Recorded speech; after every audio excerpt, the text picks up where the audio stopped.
देश की ताकत तीनों है महान, जवान, किसान और जनता महान। तलाशी वारंट की प्रति पर अदालत का सख्त रुख। मजीठिया केस में बचाव पक्ष को 3 मई तक कानूनी आधार पेश करने के निर्देश। शिरोमणि अकाली दल के वरिष्ठ नेता और पूर्व कैबिनेट मंत्री विक्रम सिंह मजीठिया के खिलाफ चल रहे कथित मादक पदार्थ तस्करी मामले में अब कानूनी प्रक्रिया एक संवेदनशील मोड़ पहुंच चुकी है। मोहाली की जिला अदालत ने बचाव पक्ष के वकीलों को 3 मई तक यह स्पष्ट करने का आदेश दिया है कि किन किन कानूनी प्रावधानों के तहत उन्हें तलाशी वारंट की प्रति प्रदान की जानी चाहिए। मामला क्या है? विक्रम सिंह मजीठिया पर पहले भी ड्रग तस्करी के संबंधित मामलों में जांच चल चुकी है।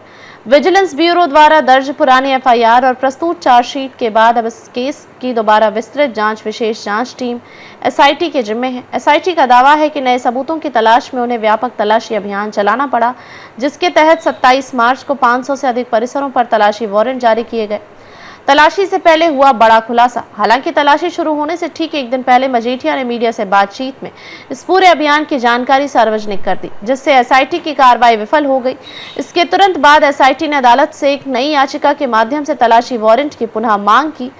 बचाव पक्ष की मांग और तर्क। बचाव पक्ष ने अदालत से मांग की कि उन्हें तलाशी वारंट की प्रति दी जाए और यह स्पष्ट किया जाए कि तलाशी किन स्थानों पर की जानी चाहिए। 28 मार्च को दाखिल याचिका में वकीलों ने यह तर्क दिया कि मजिस्ट्रेट द्वारा जारी तलाशी वारंट का विवरण जानना मजीठिया का कानूनी अधिकार है, ताकि वे अपनी वैधानिक सुरक्षा सुनिश्चित कर सके। सरकारी पक्ष का विरोध। इसके जवाब में एसआईटी के सरकारी वकीलों ने अदालत को बताया कि अगर तलाशी वारंट की जानकारी पहले ही आरोपी पक्ष को दे दी गई तो वे सबूतों को नष्ट कर सकते हैं, जिससे पूरी जांच प्रभावित होगी। उन्होंने कहा, तलाशी से पहले वारंट साझा करना जांच प्रक्रिया को खतरे में डालता है। सीआरपीसी और जांच नियमों के तहत इस तरह की पारदर्शिता का कोई प्रावधान नहीं है। अदालत की प्रतिक्रिया। अदालत ने दोनों पक्षों की दलीलों को ध्यानपूर्वक सुनने के बाद मजीठिया के वकीलों को निर्देश दिया कि वे अगली सुनवाई पर यह कानूनी रूप से स्पष्ट करें कि कौन सा कानून धारा या न्यायिक निर्णय उन्हें तलाशी वारंट की प्रति प्राप्त करने का अधिकार देता है। अदालत ने यह भी संकेत दिया कि मामला संवेदनशील है और जांच की निष्पक्षता सर्वोपरि है। मीडिया में बयानबाजी पर भी लगी फटकार।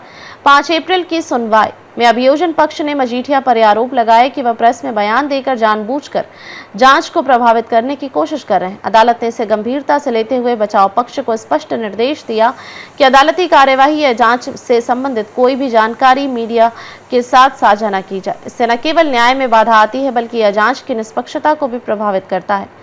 आगामी तारीखें और संभावनाएं। 3 मई बचाव पक्ष कानूनी आधार प्रस्तुत करेगा कि तलाशी वारंट की प्रति उन्हें क्यों दी जानी चाहिए। एसआईटी की याचिका पर अंतिम निर्णय के लिए सुनवाई भी संभव है। यदि अदालत तलाशी वारंट की प्रति देने से इनकार करती है तो मजीठिया की ओर से उच्च न्यायालय में चुनौती दी जा सकती है। कानूनी विश्लेषण। क्या आरोपी को तलाशी वारंट की प्रति मिलनी चाहिए? भारतीय दंड प्रक्रिया संहिता सीआरपीसी की धारा 100 और 165 के तहत तलाशी की प्रक्रिया और अधिकारों का उल्लेख है, लेकिन कहीं स्पष्ट रूप से यह नहीं कहा गया है कि तलाशी से पहले आरोपी को वारंट की प्रति देनी होगी।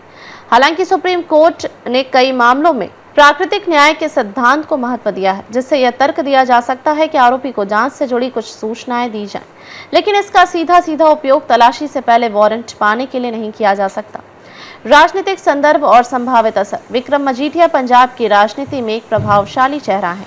आगामी चुनावों को देखते हुए यह मामला राजनीतिक रंग भी ले सकता है, खासकर तब जब विपक्ष पर यह आरोप लगाता है कि जांच राजनीति से प्रेरित हो रही है। निष्कर्ष। मजीठिया केस अब एक कानूनी बनाम जांच एजेंसी की पारदर्शिता की लड़ाई बन चुका है। अदालत का फैसला न केवल इस केस की दिशा तय करेगा, बल्कि भविष्य में अन्य मामलों में तलाशी वारंट की गोपनीयता बनाम आरोपी के अधिकारों के संतुलन की मिसाल भी पेश करेगा। अधिक अपडेट के लिए लाइक, शेयर और सब्सक्राइब करना न भूलें।